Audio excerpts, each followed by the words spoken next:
Because of the difficult decisions we've made, today we can comfortably say our economy is standing on a fairly sound footing.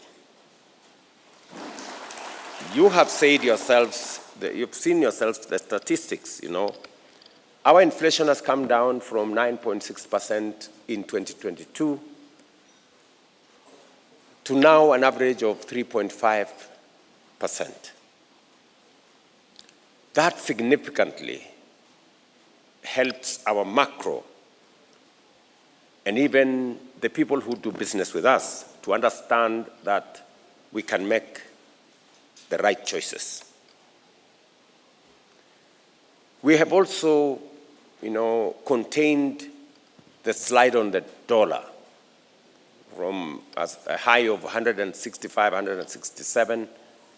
Now it has stabilized for the last 8 months at around between 128, 129 shillings to the dollar. We have also enhanced our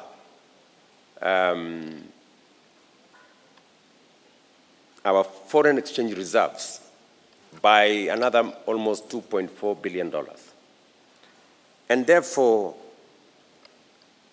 our treasury bills have come down from 18% in 2022 to now 8%. The treasury bills. We're looking at an economy that is now beginning to look up. It is you, the people in business, who understand these numbers.